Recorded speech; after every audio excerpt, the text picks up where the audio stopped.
Hello class, कैसे भाई आप सभी लोग। तो आज हम लोग जो सीबीएसई का नया पैटर्न आया है, नया एग्ज़ाम पैटर्न है, तो उसमें हम लोग वर्क एनर्जी एंड थ्योरम से स्टार्ट करने वाले हैं। जो आपका लेसन है वर्क पावर एंड एनर्जी, ठीक है। तो वहाँ से हम लोग आपको स्टार्ट करेंगे और टर्म फर्स्ट के अकॉर्डिंग चलेंगे, यानी इसमें जितने ऑब्जेक्टिव क्वेश्चन बन सकते हैं या उन ऑब्जेक्टिव क्वेश्चन से जितने रिलेटेड न्यूमेरिकल्स बन सकते हैं, उन सारी चीज़ों को मैं यहाँ पे डिस्कस करने वाला हूँ। तो क्लास, मैं रचित वाजपेयी आपका अपने यूट्यूब चैनल रचित ट्यूटोरियल में आपका स्वागत करता हूँ। तो चलिए क्लास स्टार्ट करते हैं। सबसे पहले मैंने क्लास में आपको बहुत सी चीज़ें बता दी थी वर्क एनर्जी एंड पावर के बारे में। तो आज हम लोग जो स्टार्ट करने वाले हैं वो वर्क एनर्जी थ्योरम से स्टार्ट करने वाले हैं, ठीक है। वर्क एनर्जी थ्योरम, ठीक है। वर्क एनर्जी थ्योरम यहाँ से हम लोग स्टार्ट करेंगे, ठीक है। तो देखिए वर्क एनर्जी थ्योरम क्या होती है।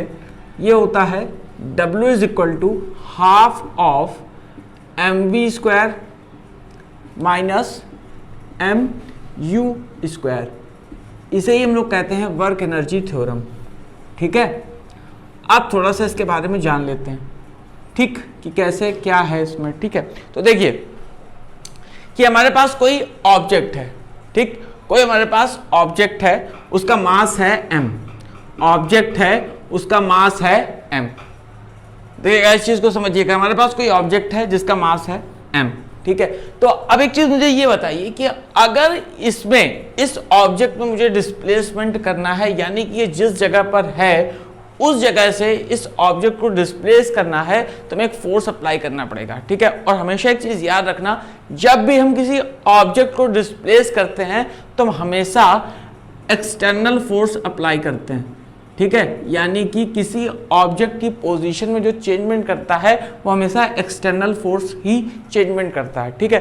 तो अब इसका मास है m, ठीक है। हमने यहाँ पे इस पे फोर्स अप्लाई किया और इसमें डिस्प्लेसमेंट x डिस्प्लेसमेंट हो गई, ठीक है। यानी कि ये x मीटर, ये कह सकते हैं x मीटर डिस्टेंस इसने कवर कर ली है, x मीटर डिस्टेंस इसने कवर कर ली है। और पहले अगर इसकी वेलोसिटी थी u, क्या थी, u थी वेलोसिटी। तो जैसे हम फोर्स अप्लाई करेंगे, इसमें डिस्प्लेसमेंट आई तो इसकी कुछ वेलोसिटी बनी होगी, कुछ वेलोसिटी चेंज हुई होगी, तो वो वेलोसिटी हो गई है v।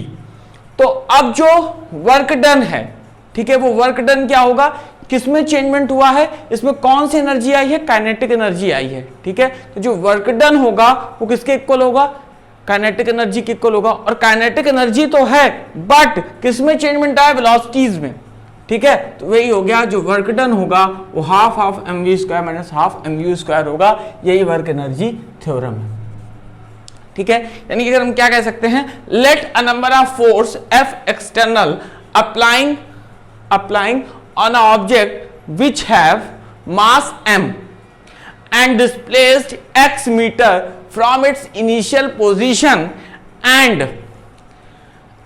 its velocity changes from u to v, from u to v, यानी कि इसकी वेलोसिटी u से क्या हो गई है, v हो गई है। then the work done is equal to half mv² minus half mu²। ये आपका होता है वर्क एनर्जी थ्योरम। ओके, समझ गए होंगे, ठीक। तो नोट कर लीजिए, बाकी आप परेशान मत होइए। जितने टाइप के यहाँ पे ऑब्जेक्टिव क्वेश्चन बनने वाले हैं वो सारे क्वेश्चन मैं आपके साथ डिस्कस करने वाला हूँ। और यहाँ पे मैं आपको कीप इन मेमोरी पॉइंट्स भी बताता जाऊंगा जो आप लोगों को अपने माइंड पे रखने और चीज़ों को अच्छे से समझना है। तो वर्क एनर्जी थ्योरम आपसे पूछा जा सकता है कि which of the following indicates work energy theorem, और वहाँ कहीं पे आपको ये ऑप्शन मिलता है, this option is right, this option is correct. Okay, तो नोट कर लीजिए भाई, ठीक है। नोट कर लीजिए, pause the video to note down. देखिए आपको जो एक पॉइंट था वर्क एनर्जी थ्योरम का वो क्लियर हो जाता है, ठीक है। इसके बाद हम लोग बात करेंगे law of conservation, law of conservation of mechanical, law of conservation of mechanical energy, ठीक है। तो देखिए क्या होता है law of conservation of mechanical energy, गौर से देखिएगा भाई। ठीक है, इसके बारे में हम लोग बात करने वाले हैं। ठीक है, क्या होता है law of conservation of mechanical energy. ठीक है, तो सबसे पहले हम लोग बात ये करते हैं कि बेटा मैकेनिकल एनर्जी क्या होती है। ठीक है, तो एक चीज याद रखिएगा, मैकेनिकल एनर्जी, अगर आपसे बात कर दे मैकेनिकल एनर्जी की, तो हमेशा एक चीज याद रखिएगा, जो हमारी मैकेनिकल एनर्जी होती है वह सम होती है किसका, पोटेंशियल एनर्जी और प्लस काइनेटिक एनर्जी। ठीक है, यानी कि अगर आप उससे कोई पूछे कि मैकेनिकल एनर्जी क्या होती है, तो हम लोग क्या कह सकते हैं, the sum of potential energy and kinetic energy is called mechanical energy. अब ये हुई मैकेनिकल एनर्जी, क्या, sum of potential energy plus kinetic energy को हम लोग क्या कहते हैं, मैकेनिकल एनर्जी कहते हैं। अब बात ये होती है कि भाई law of conservation of mechanical energy है क्या, law of conservation of mechanical energy है क्या। तो सबसे पहले बात हम लोग कर लेते हैं कंजर्वेशन ऑफ एनर्जी। तो आपको एक चीज ये पता होगा कि energy can neither be created nor be destroyed. Energy को ना तो हम क्रिएट कर सकते हैं और ना ही डिस्ट्रॉय कर सकते हैं। We can change it from one form to another form, इसको हम एक फॉर्म से दूसरी फॉर्म में चेंज कर सकते हैं। इसके लिए आपने एक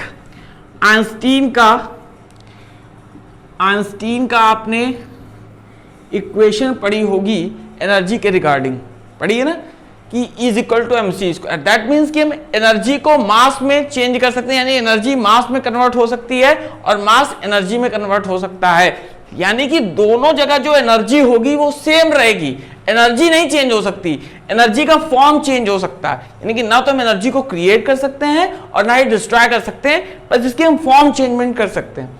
ठीक है, इसका फॉर्म हम चेंज कर सकते हैं, तो ये आपने पढ़ाई होगा। ठीक, अब सुनिए होता क्या है कि मैकेनिकल एनर्जी का कंजर्वेशन क्या है। ठीक है, तो इसके बारे में हम लोग बात करते हैं। ठीक, चलिए इतनी चीज समझ में आ गई। देखिए क्या है, इफ हम लोग इस तरीके से लिख देते हैं, if a conservative force if a conservative force apply, अगर कोई कंजर्वेटिव फोर्स है वो अप्लाई हो रहा है किसमें, a conservative force apply on a system of particle, on a system of particle। ठीक है, अभी मैं कंजर्वेटिव फोर्स की आपसे बात करूंगा, ठीक है, परेशान मत होइए। If a conservative force apply on a system of particle, then the mechanical energy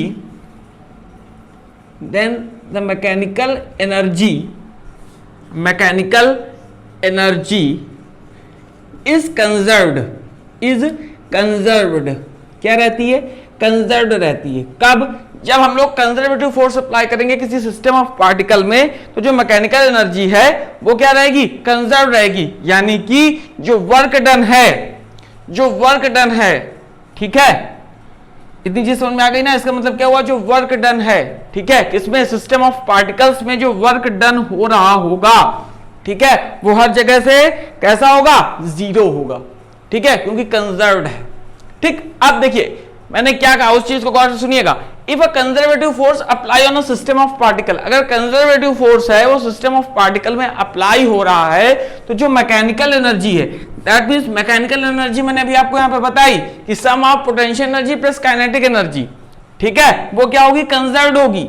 mechanical energy क्या होगी, कंजर्व्ड होगी। ठीक है, यानी कि हम क्या कह सकते हैं, जो वर्क डन है, ठीक है, यानी कि जो वर्क डन हो रहा है वहां पे जो फोर्स अप्लाई हो रहा है वो हर जगह क्या है, जीरो है, तभी तो कंजर्व है। ठीक, अब बात ये आती है बेटा कंजर्वेटिव फोर्स होता क्या है, ये चीज आई।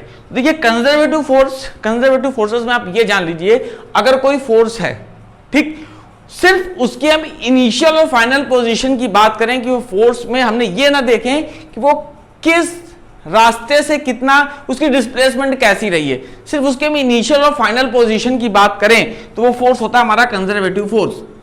कौन सा फोर्स होता है, कंजर्वेटिव फोर्स होता है। ठीक है, अब कंजर्वेटिव फोर्सेस में हमारे होते कौन कौन से फोर्सेस हैं, ठीक है, तो कंजर्वेटिव फोर्स में हमारा ग्रेविटेशनल फोर्स होता है, ग्रेविटेशनल फोर्स होता है। ये आपसे पूछ सकता है कि एग्जांपल ऑफ कंजर्वेटिव फोर्स, तो ग्रेविटेशनल फोर्स हो गया, ठीक है, ग्रेविटेशनल फोर्स हुआ। सेकंड चीज, ग्रेविटेशनल फोर्स के बाद इलेक्ट्रोस्टैटिक फोर्स होता है, इलेक्ट्रोस्टैटिक फोर्स होता है हमारा, ठीक है, इलेक्ट्रोस्टैटिक फोर्स भी हमारा कंजर्वेटिव फोर्स है, ठीक है। और क्या कह सकते हैं, और हम ये कह सकते हैं कौन सा फोर्स, स्प्रिंग फोर्स जो होता है वो भी हमारा कंजर्वेटिव फोर्स है। कौन सा फोर्स है, कंजर्वेटिव फोर्स है।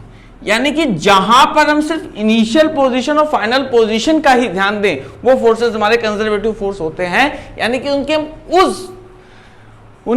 उस क्या कह सकते हैं, उस पाथ की बात नहीं करेंगे जिसको ये फॉलो कर रहा है, उससे हमें कोई मतलब नहीं है, सिर्फ इसके इनिशियल और फाइनल पोजीशन की हमें बात मालूम होनी चाहिए। चाहे आप ग्रेविटेशनल फोर्स में ले लें तो ग्रेविटेशनल फोर्स में ग्रेविटी यानी कि जो अर्थ के अकॉर्डिंग होगा, इलेक्ट्रोस्टैटिक फोर्स जानते ही आप कि अगर दो फोर्सेस हैं पॉजिटिव निगेटिव, ठीक है, तो वो तो अट्रैक्ट करते हैं, तो उनमें भी सिर्फ उन दोनों के बीच की बात हो रही है, ठीक है। और स्प्रिंग फोर्स में भी यही चीजें होती हैं, ठीक है। तो क्लास आई थिंक इतनी सारी चीजें आपको समझ में आ गई होंगी। So pause the video to note down.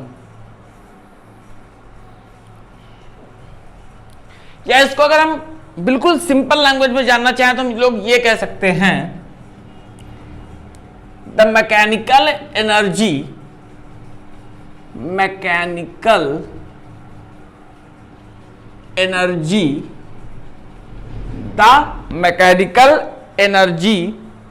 ठीक है, of a system of particle of a system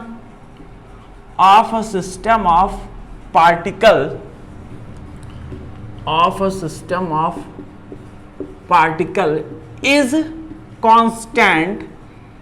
क्या होती है, कांस्टेंट होती है। यानी कि the mechanical energy of a system of particle is constant if क्या कह सकते हैं हम लोग, if only conservative forces are acting on a system of particle, is constant if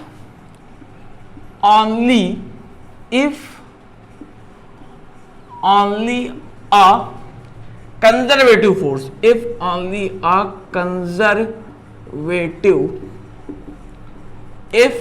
a conservative force acting on a system of particle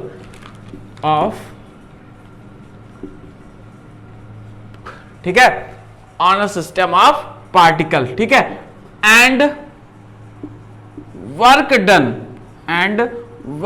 done by all the forces, work done by all the forces, work done by all the forces, work done by all the forces on a system of particle, on a system of particle is zero। ठीक है, ये चीज लिखिए, statement देखिए क्या लिखा हुआ है, the mechanical energy of a system of a particle. Mechanical energy जो सिस्टम ऑफ अ पार्टिकल की है वो कांस्टेंट रहेगी। कब, कब if only a conservative force, जब कंजर्वेटिव फोर्स मैंने बताया जिसके हम लोग किस इनिशियल पोजीशन और फाइनल पोजीशन पर ध्यान देंगे, बाकी किस पाथ को इसने फॉलो किया है हमें इससे कोई मतलब नहीं है। ठीक है, ये कहां से चला था और कहां पहुंचा है, बस इस चीज पे हमको डिपेंड रहना है। ठीक है, if only a conservative force acting on a system of particle, अगर सिर्फ और सिर्फ कंजर्वेटिव फोर्स है वो सिस्टम ऑफ पार्टिकल पर एक्ट कर रहा है, और जो वर्क डन है, गौर से सुनिएगा, और जो वर्क डन है वो work done by all the forces. भाई जो वर्क डन होता है वो क्या होता है, F into S, force into displacement, यही तो होता है। तो जितना भी वर्क डन किया गया है, तो जितने भी फोर्सेस अप्लाई हुए हैं किस पे, सिस्टम ऑफ पार्टिकल पे, ठीक है, वो सब कैसे होते हैं, जीरो। यानी कि इसने कहा कि mechanical energy of system of particle is constant. ठीक है, तो mechanical energy of system of particle, तो आपको एक चीज ये पता है कि जो मैकेनिकल एनर्जी होती है that is the sum of kinetic energy and potential energy. तो पोटेंशियल एनर्जी को आप पीई कह दें या यू कह दें, बात एक ही है। ठीक है, या तो कैपिटल यू है ये, सॉरी, ठीक, बात एक ही है, वो हमेशा क्या होता है, कांस्टेंट होता है। कांस्टेंट का मतलब यहाँ पे हम 0 लिख लें, कोई दिक्कत नहीं है, ठीक। ये चीज इसका मतलब हुआ क्या कि the mechanical energy of system of particle is constant. ये क्या है, कांस्टेंट है। कब ये कांस्टेंट होगा भाई, कोई भी वर्क डन किया गया वो तो 0 हो गया ना, वर्क डन, क्यों, क्योंकि जितने भी फोर्स सिस्टम ऑफ पार्टिकल पे वर्क कर रहे हैं वो क्या है, 0, ठीक। तो अब जो डेल्टा के लिखा हुआ है इसका मतलब क्या हुआ, यानी कहीं पर पहले काइनेटिक एनर्जी पहले पर रही होगी इनिशियल पोजीशन पर और फिर फाइनल पोजीशन पर, ठीक है। तो काइनेटिक एनर्जी में कुछ चेंजमेंट आ रहा है ना, that means K final minus K initial plus U final minus U initial is equal to 0। That means क्या हो गया, K final plus K initial is equal to क्या ले लें, सॉरी, के फाइनल प्लस यू फाइनल है ना, K final plus U final is equal to क्या, K initial plus you initial. देख लीजिए भाई, जो पहले का था, जो पहले की एनर्जी थी और जो बाद की एनर्जी थी, दोनों एक दूसरे के इक्वल है कि नहीं, दोनों कंजर्व हैं कि नहीं कंजर्व है, देख लीजिए, पहले की और बाद की। और यही तो मैकेनिकल एनर्जी को क्या कह रहा था कि कंजर्व रहनी चाहिए, वही तो है चीज ये। आगे चीज समझ में कि जो पहले मैकेनिकल एनर्जी रही होगी, mechanical energy means sum of kinetic energy and potential energy, sum of kinetic energy and potential energy. That means ये फाइनल पोजीशन पर मैकेनिकल एनर्जी है और ये इनिशियल पोजीशन पर मैकेनिकल एनर्जी है। और ये तभी पॉसिबल है जब कौन सा फोर्स होगा, कंजर्वेटिव फोर्स होगा। और कंजर्वेटिव फोर्सेस के एग्जांपल मैंने आपको बता दिए।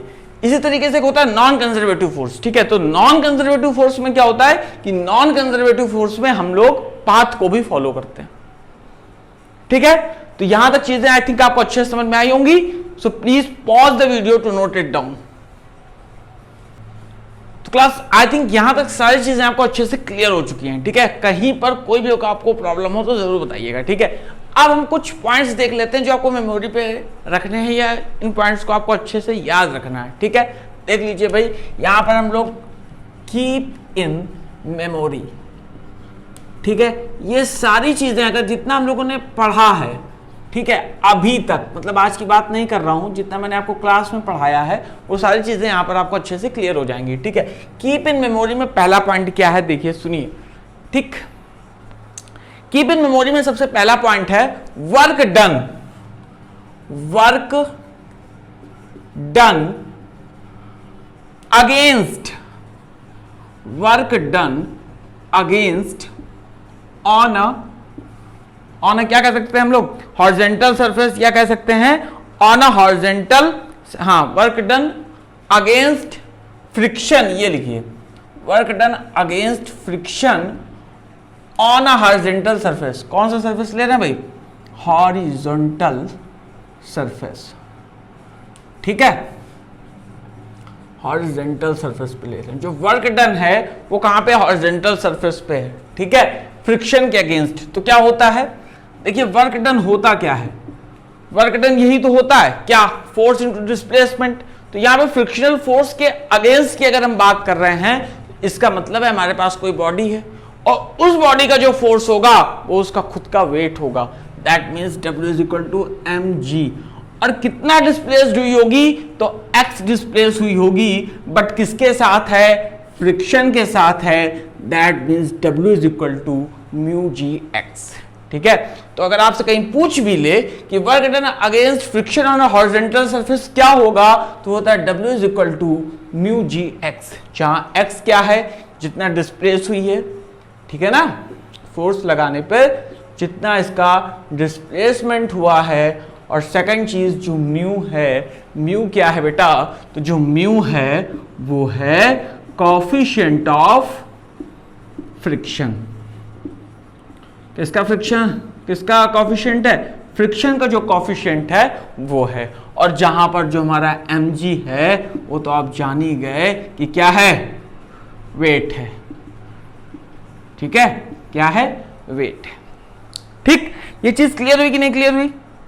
अगर यहीं पर हम लोग बात कर दें किसकी, बोलिए भाई, अगर यहीं पर हम लोग बात कर दें किसी इंक्लाइन प्लेन की, सेकंड चीज, अगर वर्क डन है, ठीक है, work done on a incline plane, ठीक है, तो इसके लिए W होता है, सबसे पहले याद रखिए W is equal to mu mg cos theta. जितना इंक्लिनेशन हुआ है, ठीक है, जितना इंक्लिनेशन किसमें हुआ है, एंगल पे हुआ है, तो W is equal to mu mg cos theta. Okay, तो म्यू mg cos थीटा हो गया, ठीक है। देखिए अब आपके मन के अंदर ये क्वेश्चन होना चाहिए, सर यहाँ पे cos थीटा क्यों है? तो आप लोग जानते हैं, नहीं जानते हैं तो आगे जानेंगे, जब आपके सर आपको बताएंगे क्लास में कि ये जो cos थीटा है, ठीक है, तो आप चीज एक ध्यान रखिए कि जो वर्क है दिस इज स्केलर क्वांटिटी, और स्केलर के लिए हम लोग क्या यूज करते हैं, cos थीटा यूज करते हैं कि नहीं यूज करते हैं, ठीक है, तो इसलिए म्यू mg cos थीटा, ठीक है। देख लीजिए भाई, pause the video to note it down.